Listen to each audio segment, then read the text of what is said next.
নমস্কার বন্ধুরা, নবদিগন্ত চ্যানেলের পক্ষ থেকে আপনাদের সকলকে জানাই স্বাগতম। তো বন্ধুরা, এখন আমি আপনাদের সাথে যে বিষয় নিয়ে আলোচনা করতে চলেছি সেটি হচ্ছে 2016 রিক্রুটমেন্ট প্রসেস প্রাইমারি যে 42,949 নিয়োগ হয়েছিল, সেই নিয়োগে কাট অফ মামলা কিন্তু এবারে খারিজ করে দিতে চলেছেন বিচারপতি বিশ্বজিৎ বসু স্যার। তো এই কাট অফ মামলা নিয়ে ঠিক কী ঘটনা ঘটলো কলকাতা হাইকোর্টে আপনাদের সাথে বিস্তারিত এই ভিডিওতে আলোচনা করতে চলেছি।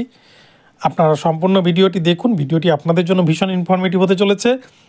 তবে তার আগে বলি, যারা প্রথমবার চ্যানেলটি দেখছেন আপনারা অবশ্যই চ্যানেলটিকে সাবস্ক্রাইব করে দেবেন এবং বঞ্চিত ক্যান্ডিডেটরা আদৌ এই কাট অফ মামলায় তারা সুরাহা পাবে কিনা বা তাদের হকের চাকরি পাবে কিনা এই বিষয় নিয়ে এই ভিডিওতে আলোচনা করব। তো চলুন আমরা মূল পর্বে ফিরে যাই, বিস্তারিত জেনে নিই। তো বন্ধুরা, 42,949 প্যানেলে কী হয়েছিল, কীভাবে নিয়োগ হয়েছে সেইটা কিন্তু জানতে কারোর বাকি নেই। সবাই জেনে গেছে, সবাই বুঝে গেছে। যেখানে দেখা যাচ্ছে জেনারেল ক্যাটাগরি ক্যান্ডিডেটরা 10.25 বা 11তে চাকরি পাচ্ছে, অথচ দেখা যাচ্ছে রিজার্ভ ক্যাটাগরি ক্যান্ডিডেট ওবিসি এবং এসসি এসটি এরা কিন্তু 14-15 স্কোর থাকলেও তারা কিন্তু চাকরি পায়নি। এই নিয়ে 23টা ডিপিএসসিতে, প্রতিটা ডিপিএসসিতেই কিন্তু মামলা দায়ের হয়েছে এবং সেই এত মামলা দায়ের হয়েছে প্রতিটা ডিপিএসসিরই আলাদা আলাদাভাবে কিন্তু অনেক ফাইল এখনও পর্যন্ত কলকাতা হাইকোর্টে কিন্তু পেন্ডিং রয়েছে। অনেক মামলা কিন্তু একবার দুবার হিয়ারিংয়ের পর আর সেগুলো ওঠেনি।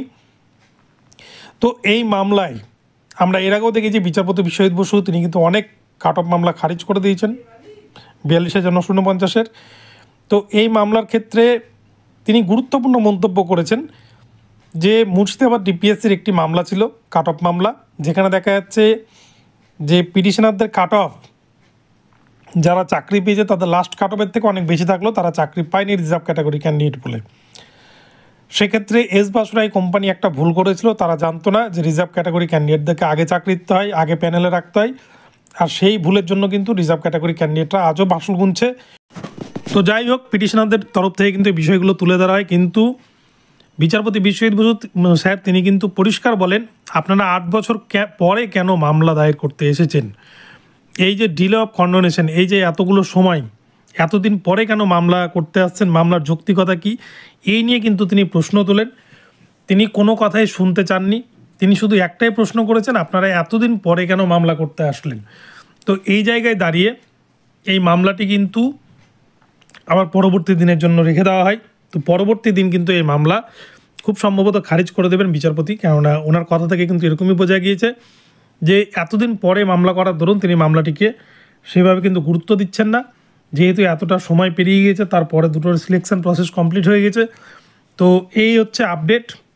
কাট অফ মামলায় অনেকে কিন্তু আশা করেছিলেন যে একটা ভালো জায়গা হয়তো হতে পারে বা চাকরি পাওয়ার একটা আশা ছিল বঞ্চিত রিজার্ভ ক্যাটাগরি ক্যান্ডিডেটদের যাদের স্কোর ভালো, কিন্তু এখন মনে হচ্ছে সেই সমস্ত আশা কিন্তু বিষবাও জলে।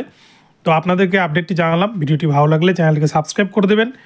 এটি কিন্তু গতকালকে কলকাতা হাইকোর্টে ঘটনাটি ঘটেছে। তো কাট অফ মামলায় এখনও পর্যন্ত কিন্তু কোনো রকম কোনো গুড নিউজ নেই বঞ্চিতদের জন্য। তো এই ধরনের আপডেট সবার আগে সর্বপ্রথমে পাওয়ার জন্য অবশ্যই চ্যানেলটিকে সাবস্ক্রাইব করে